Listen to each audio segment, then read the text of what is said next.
Hello my dear friends, in second part of study design, we are going to discuss about experimental research design.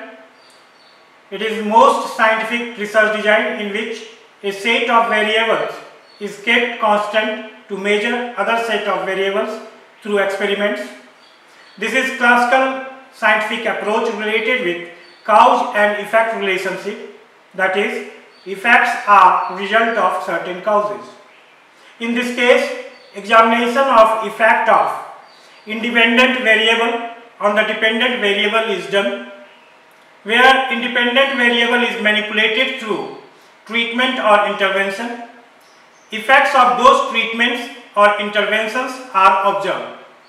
This is method of observations under controlled conditions. Controlled condition is one of the essentiality of experimental research design, specifically for true experimental research design. It is mostly related to laboratory procedures.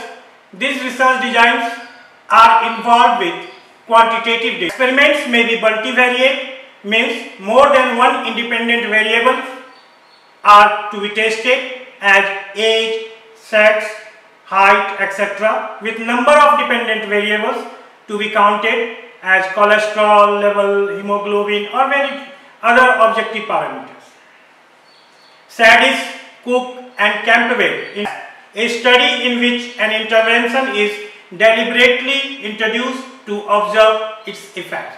So ultimately, again we find that this is related with cause and effect relationship. That's the core of any experimental research design. Now we will see factors affecting validity. Validity here includes both internal and external. Internal validity is concerned with basic minimum requirement to interpret any experiment, while external validity is related with generalizability, including populations, settings, interventions and measurement. So first factor is time. It is important to note down specific events between two variables along with experiment 1. Another one is effects of testing. This includes effects of test on scores of others. Then it's instrumentation. Quality and calibration of instruments becomes essential to bring appropriate result, because the validity depends upon the instruments. If instrument also changes and that's not of that quality and you have not calibrated the instrument, that result will vary every time. Thereafter it comes to methods of selection. Usually well accepted methods are prescribed for any experiment. For any new opted method, validation is required, which is only validated after comparing with established one and giving similar type of results. Then it comes regression. Group allocation and operation between and within groups are attended in this case. Then the most important again is the neglected confounding variables. Confounding variables affect the experiment by bringing about differences in result, so they must be thought before implementation of research design itself. These are the variables which are not considered during research design or research experiment, but they may affect the association of dependent and independent variables at any time. Thereafter it is biasness or selection biasness. Interaction of effects are directly related with selection, so any biasness in selection would lose the integrity of real outcome. Then it comes to multiple treatment interference. Same subject with multiple treatment may go through interactions of drugs or interventions which may affect the heart of outcome. Now we will see some of the situations for experimental research designs which are needed. First one is here again time. Time is vital factor for establishing cause-effect relationship. Then it comes to temporal order. There must be something which is existing in this world. Then only you can perform your experimental research design, or you can do some experiment. Thereafter, invariable association. These are inherited association which cannot be separated from each other. So specific cause must be able to leave individual effect. Then it comes to eminence of cause effect relationship. As per desirability, cause effect relationship must be pure and non-spurious. There should not be any doubt with this. There should not be any question raised with this. These are the situations what we need for any experimental research design. Now we will talk about the types of experimental research design. Usually it is divided in three parts: pre-experimental research design, quasi-experimental research design, and true experimental research design. Pre-experimental research design, if we see, this research design works with presumption of cause and effect theory. Like all experimental design, it is also following cause and effect theory. But here the presumption of cause and effect theory is there, and as the word suggests, so this is usually performed before experiment or true experiment we are performing. So this follow basic experimental steps without control group. So here neither control group is present nor randomization is present. So it means no comparison is made with equivalent non-treatment group. This is preparatory research design for true experimental research design.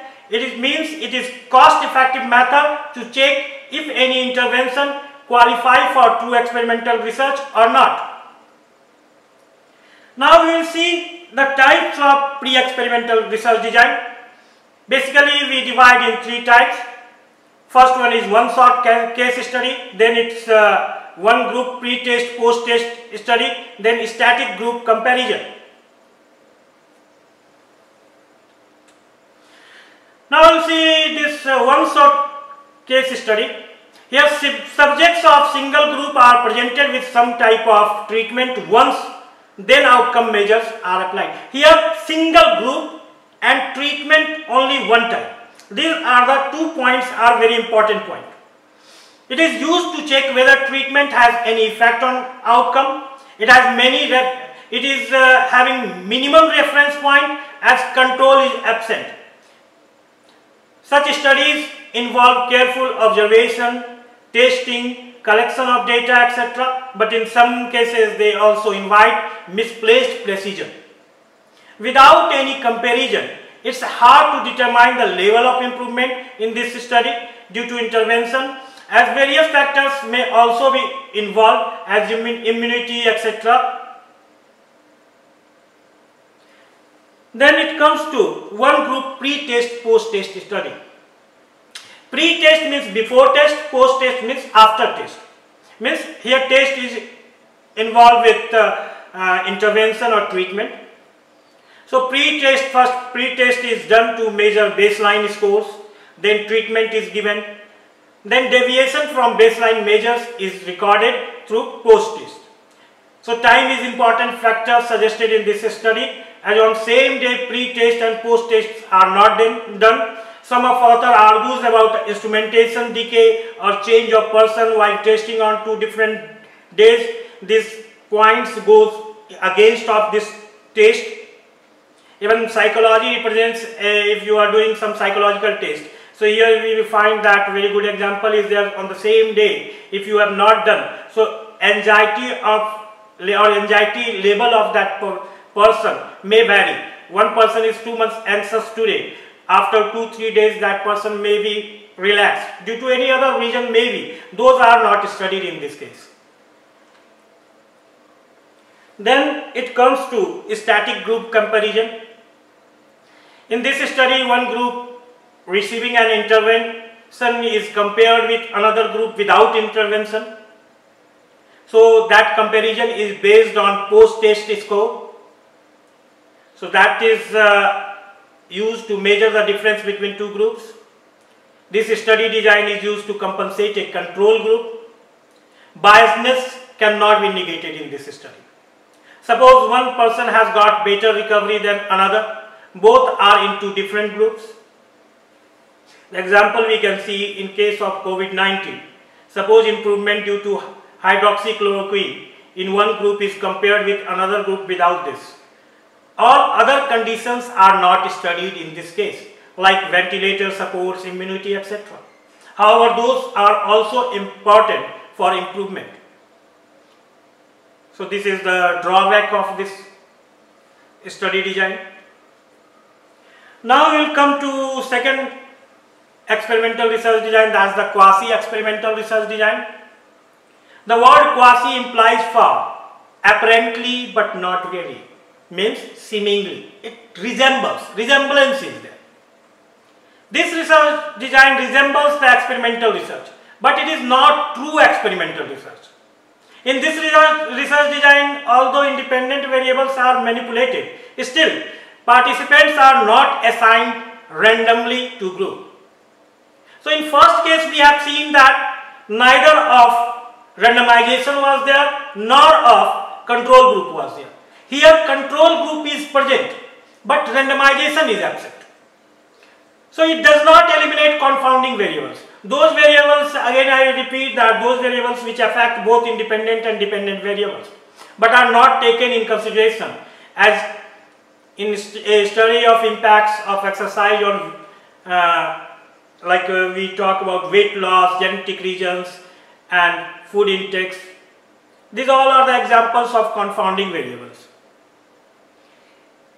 So quasi-experimental research design is usually conducted in field setting where random assignment is difficult or impossible. It is used to evaluate the effectiveness of treatment. Now we will see some of types of quasi-experimental research design. A lot of authors have divided in number of types. In some books you will find 8, 9, some books have given 12 types. Basically we will see that this is divided in 3 types only according to me, whatever I find. Because a lot of other types are coming under these 3 types only. That's why we have divided only in 3 parts. Those are non-equivalent group design, pre-test, post-test design, interrupted time series design.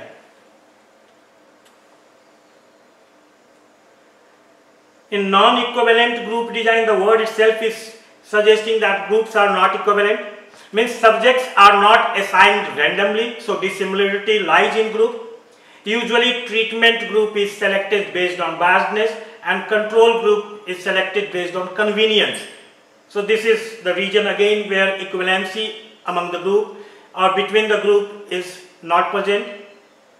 Then researchers performing research opting this research design ensure similarity up to maximum possible extent by attending all other characteristics, age, sex, weight, etc. But a lot of times these things are not taken or completely we don't take that as to compare. As in control group we used to suggest the similar type of precautions and all those things. But due to biasness we have just taken, we were not having so many of subjects, so we have not done randomization and we have just taken someone like to as formality or just to complete this research design as control group.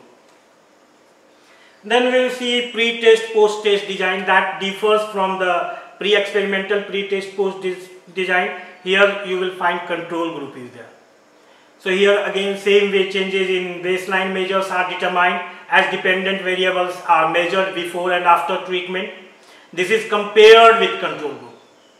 Here the only thing is only random assignment of subjects is lacking. Then we come to interrupted time series design. In this research design, a set of measurement is taken at intervals over a period of time as improvement of any condition is measured every week. But if it is interrupted by treatment, then it is called as interrupted time series research design. So here what we find that we are just watching some of the subjects for improvement from the condition. But if due to any reason we have interrupted that watching only, we have just introduced some intervention or treatment in between. So that is interrupted. Interruption is there, so that's why this is interrupted time series research design. Then we come to ultimately we come to true experimental research design. This is type of research design providing highest level of causal validity or cause and effect relationship within groups. This is most accurate research design, as here you will find both randomization and control groups are present. It relies on statistical analysis to prove or disprove. Randomization of distribution of subjects in experiment and control is essential element of this research design. Variables are manipulated by researchers. It is easier to replicate and validate. Based on blinding or masking, specifically in clinical trials, it can be classified as single blind, double blind or triple blind. You will find in a lot of papers like double blind randomized controlled trial, or triple blind or single blind or one blinded randomized controlled trials. So these are the classification based on blinding. So we can conclude that experimental research designs are essentially related with construction of research based on cause and effect relationship, where highest validity goes with randomized control study without randomization and control, as pre-experimental research designs are most susceptible to validity, as number of potential threats exist to challenge validity. Thanks a lot. If you like this lecture, please subscribe this channel. With time, it will cover the whole syllabus of research methodology and biostatistics. Thank you.